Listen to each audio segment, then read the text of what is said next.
Here. So the seminar is self-gravitating, superconductors, and contact geometry. So Cesar, go ahead. Right, let me share the screen and let me know if it works. Can you see that? Yeah, that's okay. Excellent. Well, yes. First and foremost, I would like to thank the organizers for inviting me to present this talk, especially for their hard work during this particular time of pandemic. And it would have been nice to see all my good friends in person. But anyway, so this is my talk for today: self-gravitating superconductors and contact geometry. So it might sound for someone perhaps like a very exciting title, or I hope at least interesting. But the fact is that it's a self-gravitating superconductor in three-dimensional gravity, which happens to be topological and massive. And that doesn't seem to be the case of our universe, right? So from the point of view of the meeting itself and the era we are in, general relativity and gravitational theories, this seems like a far-fetched kind of idea. But let me explain and give a little bit of motivation of why is it worth studying this stuff. Even though the space-time we inhabit is certainly not this one, and if it were, it wouldn't be certainly a superconductor. So before I start, let me say that this is work I've been doing together with Daniel Flores and Marco Maceda, and also stemming from the discussion in the previous day. I was trying to motivate this talk, but I think you all guys helped me a lot to find my way around motivating this kind of topic, which in the era of patience seems a bit far off. So yesterday you were asking, is it worth modifying gravity, or should we modify it or not? And instead of asking that, let me ask the following question: shouldn't we apply gravity? This is a topic I hardly ever come across, but I've come across ever since I started working with engineers. So what is it gravity good for? What have we learned about all of this? And it has already been over 100 years since general relativity saw its first lights. This year, the Nobel Prize has been awarded once more to a predicate of such a worldview: black holes and singularities, ubiquitous in geometric theories of gravity. Moreover, earlier this decade, right after the centenary of general relativity, gravitational waves were finally detected. Cosmic background radiation had been responsible for a few words. So, I mean, it's all over the place. It appears that right now, and that has been the topic right now, we're in a new golden era of gravitational physics with new data and new observations of this. But every once in a while, especially the younger ones, will face the question, especially these days, in these particular times, what is gravity good for, actually? I mean, surely it has deepened our understanding of nature.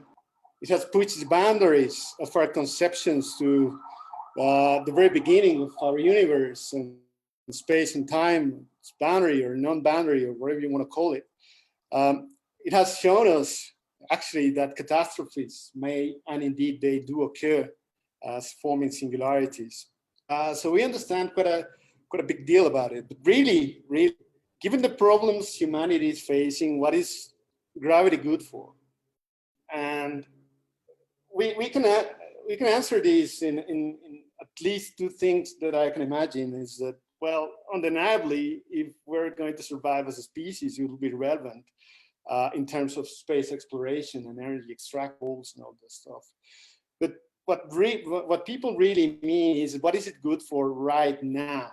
What are the applications of general relativity? And here it comes, as everybody would claim, well, the GPS in our mobile phones actually works because of general relativity, and it has allowed us a more efficient, more secure navigation in space and on the earth indeed. And that wouldn't be possible without our conception of gravity. But that with that application, which is actually truly amazing, it seemed that it falls a little bit short in terms of application, right? I mean, what do I mean short? Well, you may say, I mean, gravity, general relativity in particular, is perhaps one of the purest endeavors of human imagination. But you could praise the same as gravity as one of the most far-reaching, beautiful ideas there are.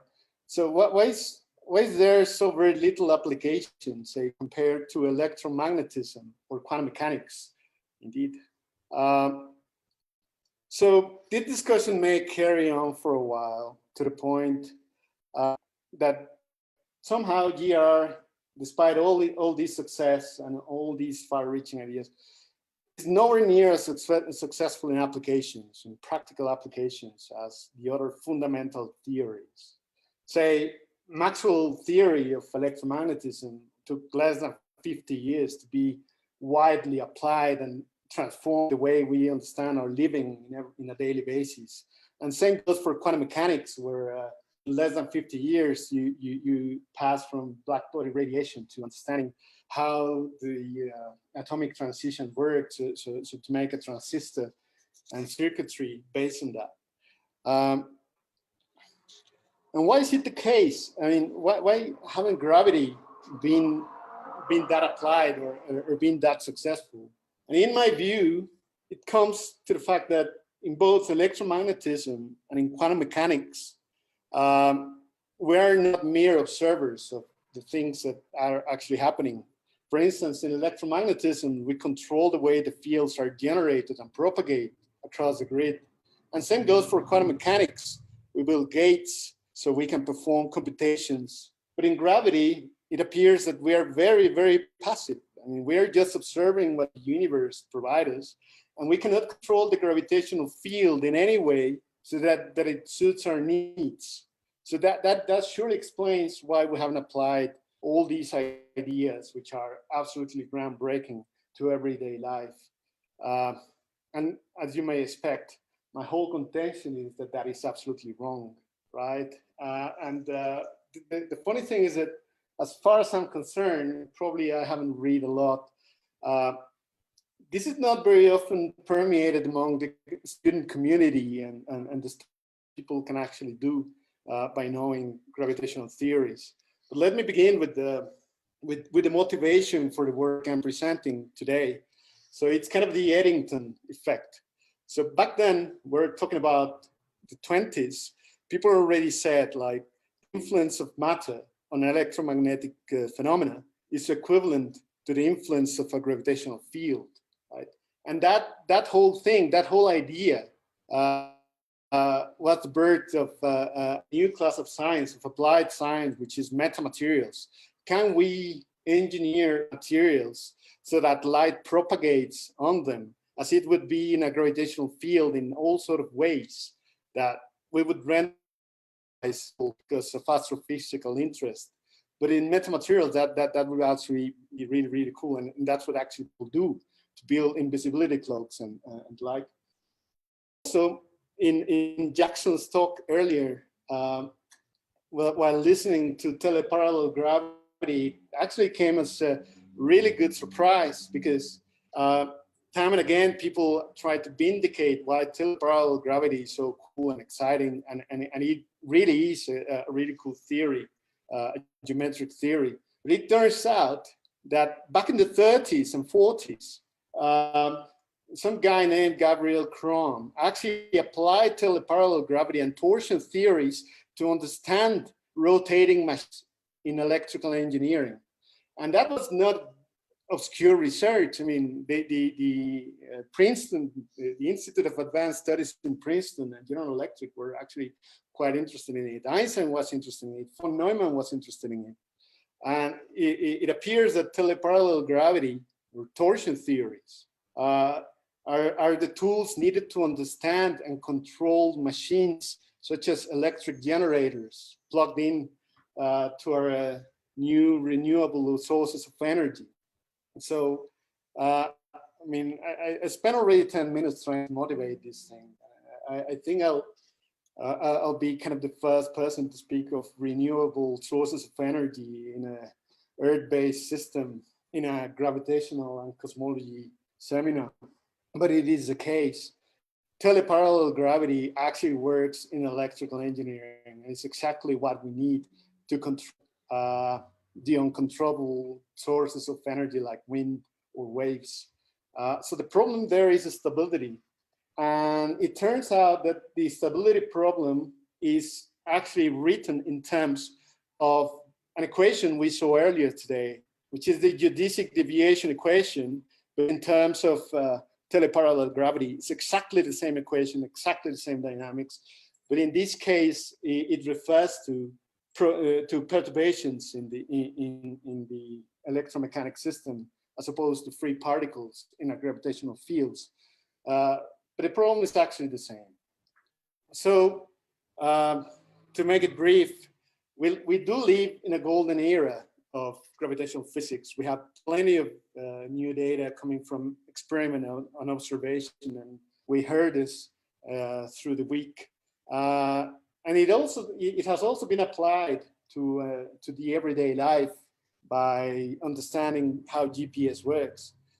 But there's another branch of applicability of these same ideas that I think in the community is heavily unexploited, which is the science of metamaterials and science in electrical engineering, right? So the talk I'm presenting today, just to remind you, is about a superconducting theory in three-dimensional gravity with a topological mass. So what is it? It's certainly not a theory of space and time in terms of gravity and the universe we live in, but it's certainly a theory that helps material scientists to understand a yet unknown phenomena, which is superconductivity. So the talk I'm presenting right here is somewhere in the middle between metamaterials and electrical engineering.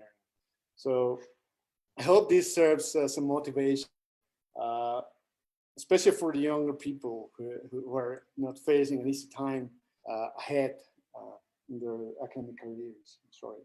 But anyway, now to the real physics part. So there are three sets of words in this title: self-gravitating, superconductors, and contact geometry. So let me begin with superconductors. What is a conductor? All I'm going to say is at the classical level. Let me say that. So what is a superconductor? So a superconductor is a material medium such that these constitutive relations hold. And these constitutive relations tell us how the material reacts to an externally applied electromagnetic field. So how reacts it? It reacts by generating currents within the material as a response to the fields. And we can write those relations like this. These are actually gauge invariant, or like this, which is actually the gauge invariant version of something which is called London's equations, or London's equations for superconductivity. But these are actually the equations of a diamagnetic material. But a diamagnetic material presenting Meissner effect is actually a superconductor. All superconductors are like that. So the Meissner effect is actually encoded in these relations by setting up this one, because actually the real constitutive relation would be something like this. But Meissner rejected this term of not being zero as physical. So really within these equations are all the physics of classical superconductors or macroscopic superconductors as we understand them. And the cool thing about superconductors in terms of geometry is that these are represented in terms of fields which are eigenvalues of their curl operator. And that can be written like this. And these kind of equations define a set of fields or a class of fields in vector calculus, which is called the Beltrami fields, which are basically those fields which are parallel to its own curl, right? So these are actually really cool fields that appears in superconductors, plasma physics, and many other applications. These kind of cholesteric crystals, etc. So, but what really is a constitutive relation? So I'm going to build up this talk. So I'm going to go from the very basic, and I hope I managed to convince you that there can be self-gravitating superconductors in all this. So let me begin with a constitutive relation. So what is a constitutive relation? In the gravitational community, at least in my experience, we didn't often work with material medium. Our medium is space-time itself. But when we work in materials, we actually have to take account of constitutive relations and how the material reacts to different stimuli. So let me begin with electromagnetism as a set of postulates. So to formulate electromagnetic theory, we need at least two postulates. We need to postulate that the electromagnetic flux is conserved and the total charge there is in the universe is conserved. So we postulate in an integral fashion like this. And then by means of Stokes' theorem, we can transform these fluxes into sort of divergences. And the conservation laws that we actually postulate are dF equal to 0, which is very familiar to everybody, and dJ total equal to 0. So these are conservation laws that we use as empirical postulates, right? And the first equation actually tells us the sourceless equations, and it is the one that relates the field to the gauge potential, whereas the latter one is the one relating the currents and the sources to the induced electromagnetic fields in the medium.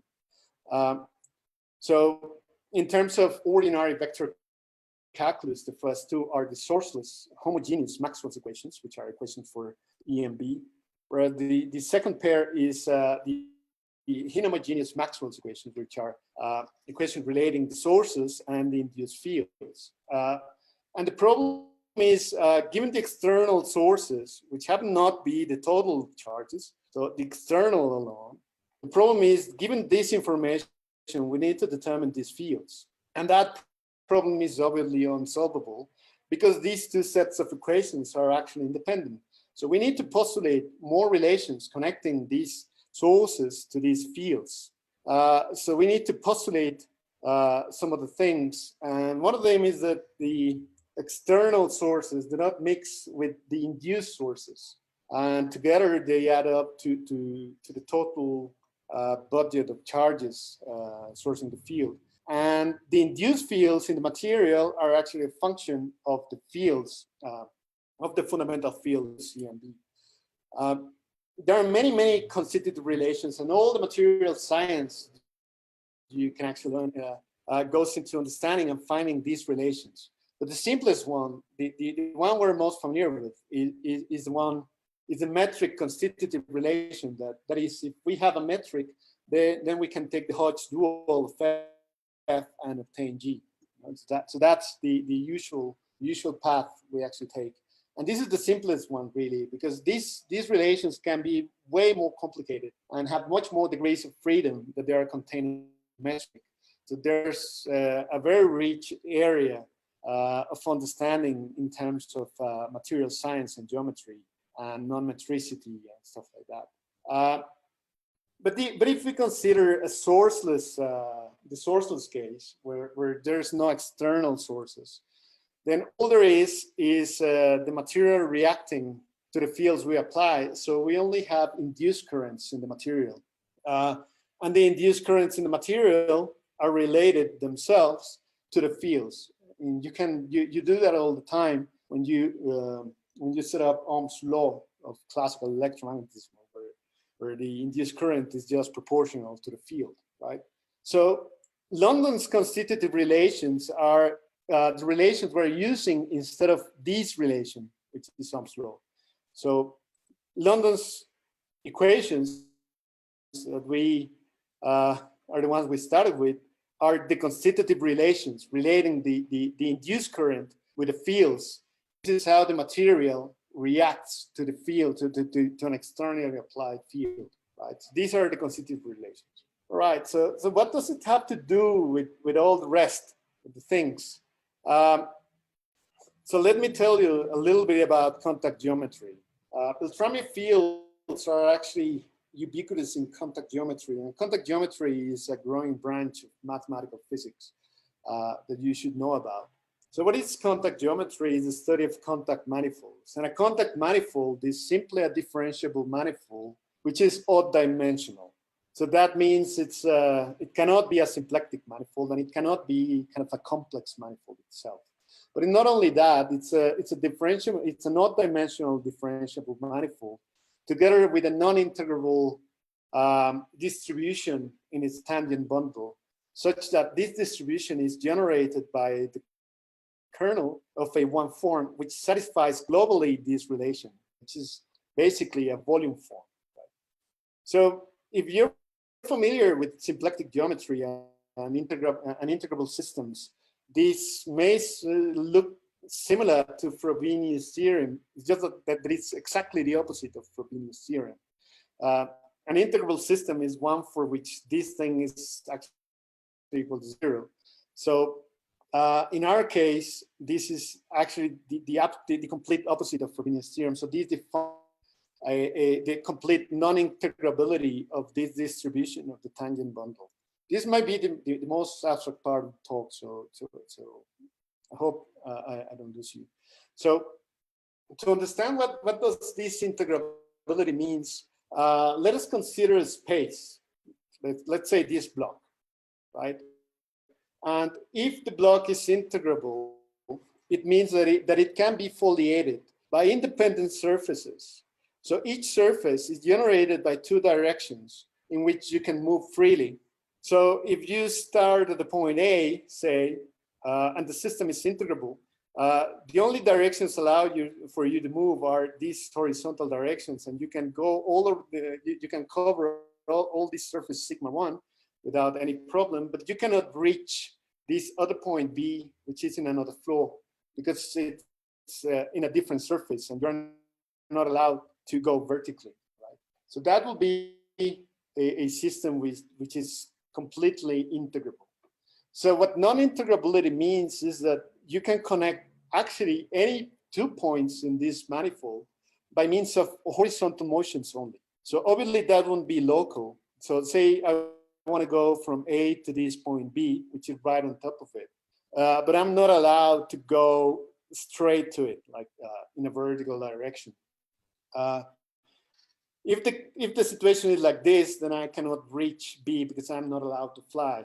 But if I want to do it, then what I do is I can put a stair over here and go here and climb through here and then come back to there. Or I can do it otherwise, like putting a stair over here and then connecting it over here. I mean, there are many ways that you can actually place non-integrability on all these things. And these non-integrability issues are actually quite relevant in control theory. This is exactly what people in control study for controlling systems in engineering. But the cool thing about these things, among others, is that this is very similar to the symplectic case, where you have Darboux theorem and you can place coordinates in every contact manifold. Every contact manifold looks locally the same. And all these surfaces are generated by a set of directions, which are termed the horizontal directions. And the whole tangent bundle is comprised of the vertical and the horizontal directions. So why do we need this? I mean, why all this abstraction? What is it good for? So in control theory, we actually want to go from state A to state B, and probably want to do it in a very efficient process. So regarding the shortest horizontal path connecting two given points in that space become relevant. And that is indeed the case in, say, thermodynamics, But in here, let me just say that that's enough motivation for studying contact geometry, and let's jump straight into it. So if I want to know what the shortest, what is the shortest horizontal path, then I need to place a metric in it, and a metric that is nicely stitched into all of the structure defining the contact structure. So a contact metric manifold will be this whole thing, which includes the odd dimension manifold, the distribution, the one form generating it, a structure which is akin to the almost complex structure in Kähler manifolds, and G, which is the metric which is compatible with all these structures, and that's about it. There's an extra piece of information that is given this one form. There's actually one privileged vector field, which is called Rib vector field, which is kind of the tangent bundle equivalent of this one form. But apart from that, this is the structure. This is the most abstract part. I will actually go.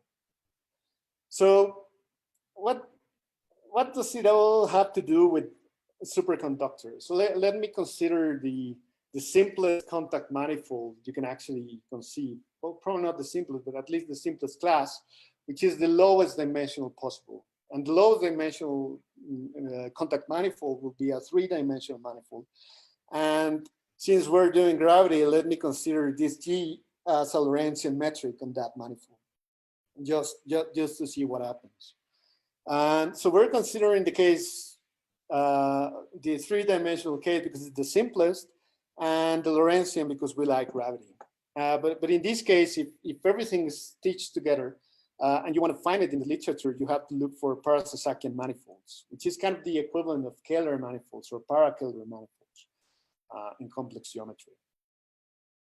So all Parasasakian manifolds, which are Lorentzian, happen to satisfy this relation, right? That's a statement. That's a theorem. I don't know what it is. It is what it is. And so what can we do with this?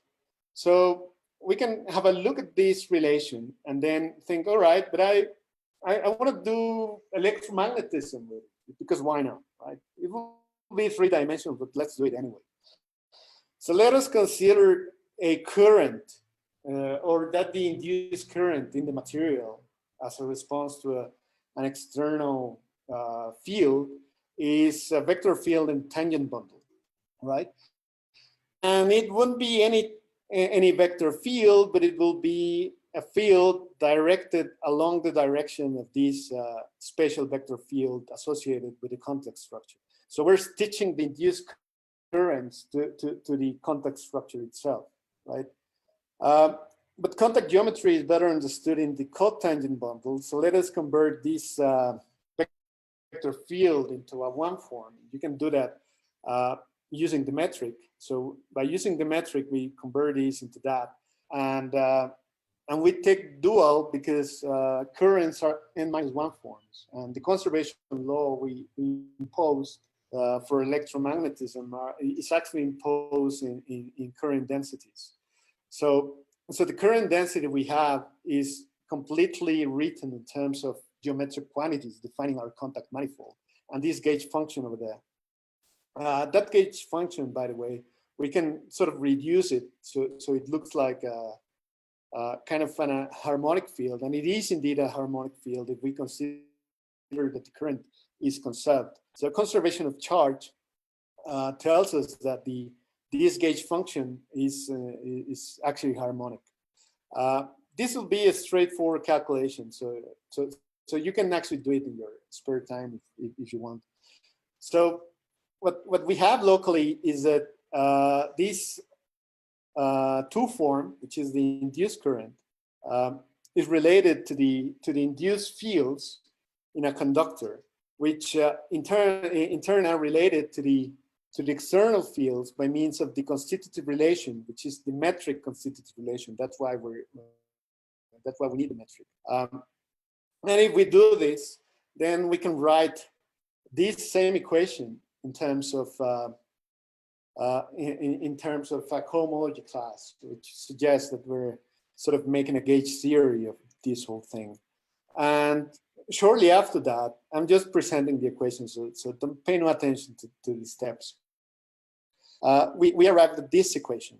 But this equation happens to be the exterior derivative of the induced current. This is a gauge function, and it's written in terms of the field. Now, if we think about it for a second, the constitutive relation that we have for a superconductor, which are written in terms of this combination of derivatives, look at them for 1 second, and then you can convince that you're actually talking about the exterior derivative of J related to the field. Right?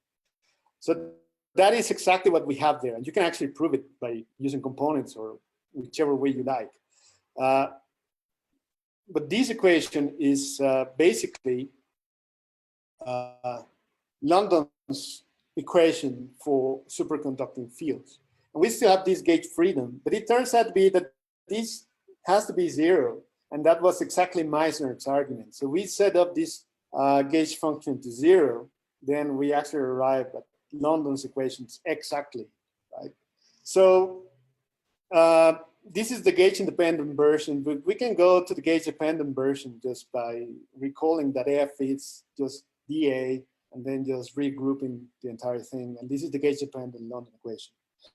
So what we can extract from this is that whenever we're looking at the 3-dimensional Parasosakian manifold, which can be classified really, what we're really thinking is about a geometric equivalent of a superconducting medium.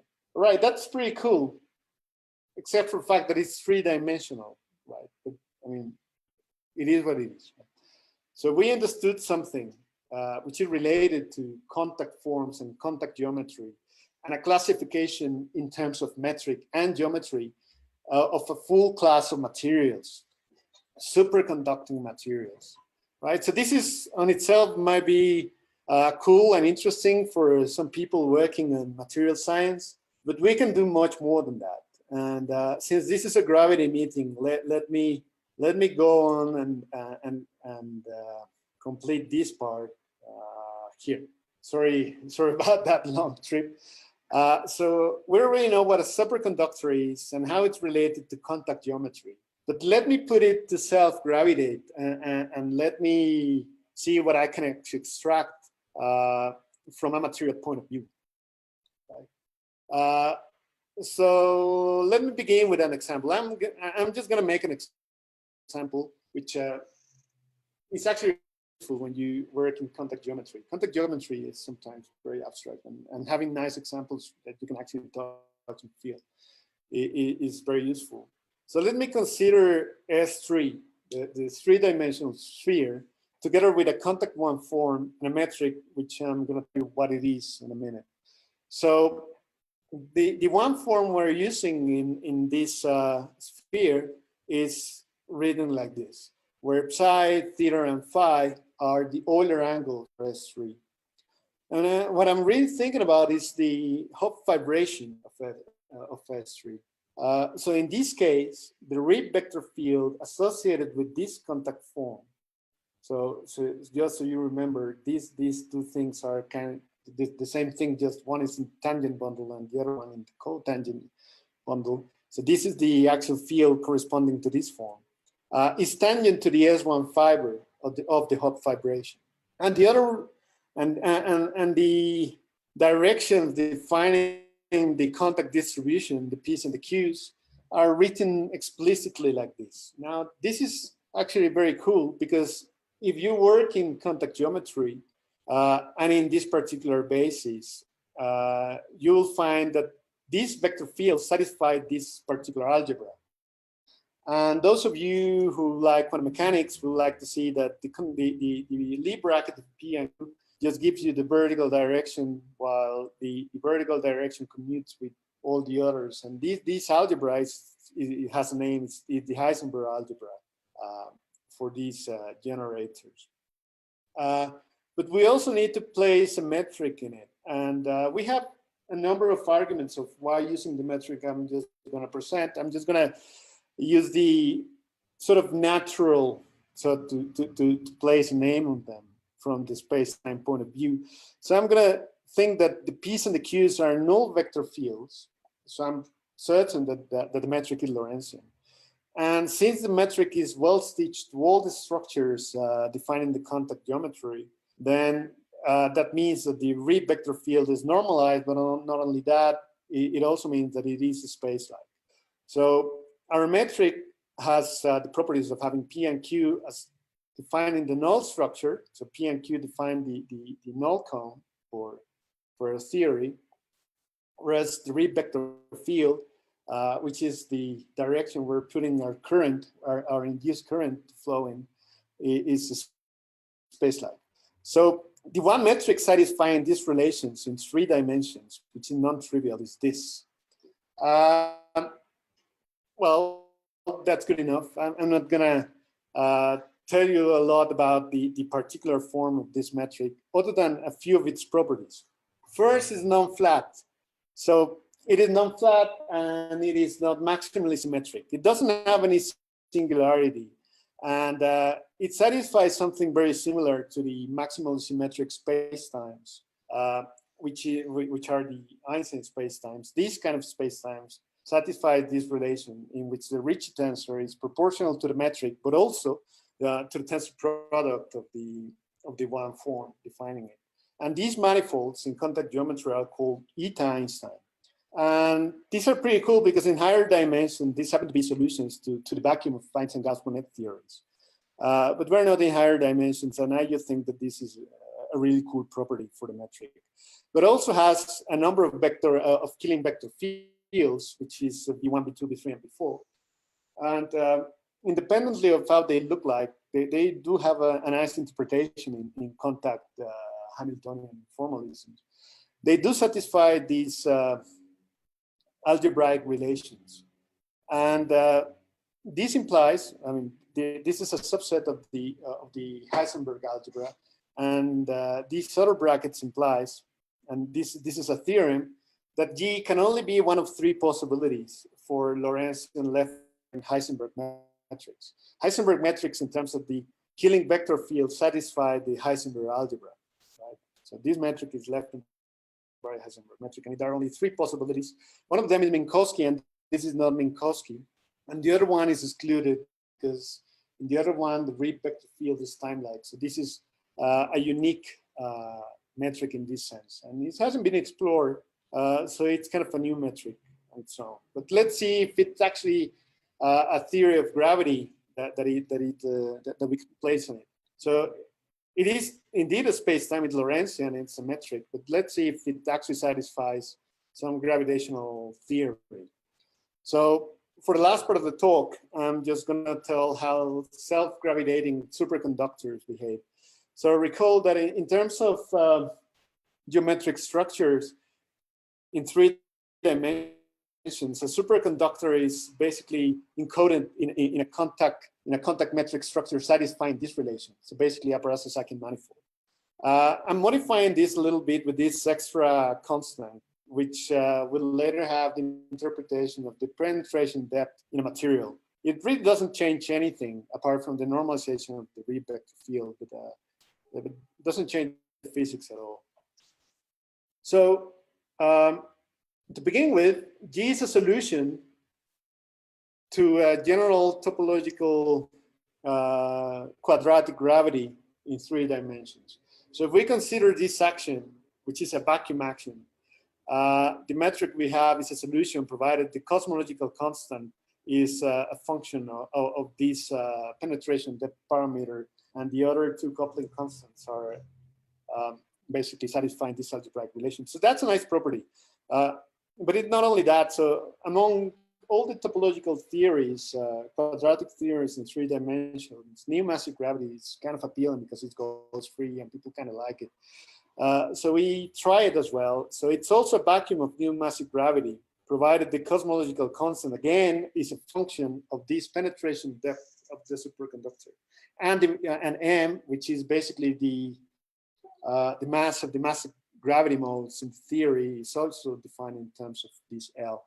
So this Cesar? begins to look, yes? 5 minutes. Excellent. I'm gonna finish in a minute. So this actually looks appealing from the point of view of some material scientists modeling superconductors, because these massive modes may be interpreted to the massive modes of the propagating degrees of freedom in the superconductor. So anyway, this may actually have a nice interpretation in material science. So, all right, so we have a metric, which is a vacuum of this series.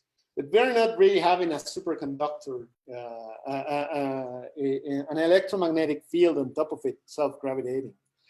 But we can put it anyway. So we can do a self-gravitating electromagnetic field by considering the Maxwell-Chern-Simons action. So that will be the new massive gravity action with an action with the Maxwell-Chern-Simons term.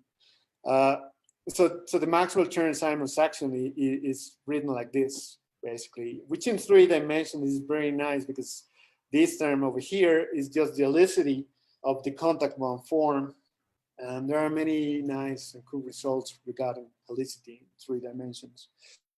And our geometry is a solution provided that the coupling constant is again given in terms of the penetration depth, the cosmological constant, and the mass are given by these quite neat and simple relations.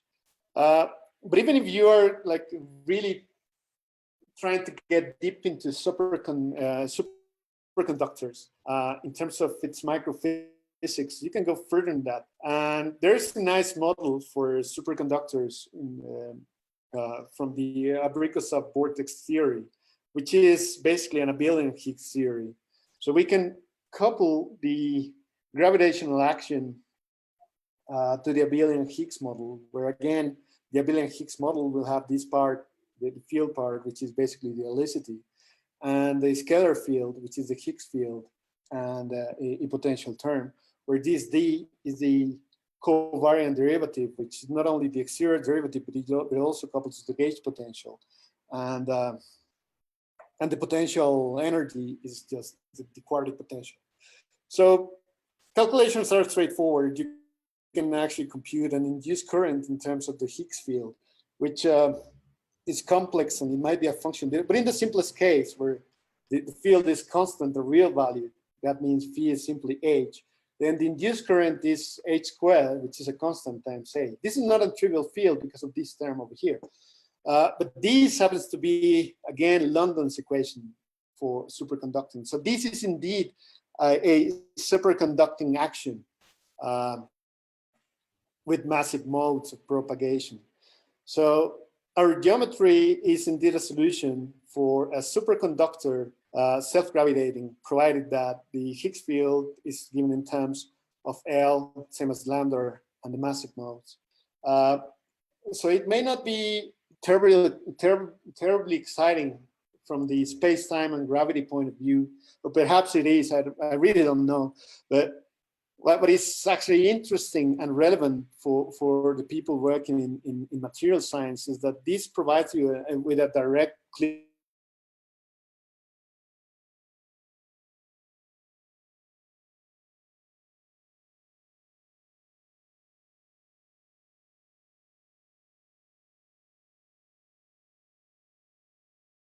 theory for a medium responds to an electromagnetic field.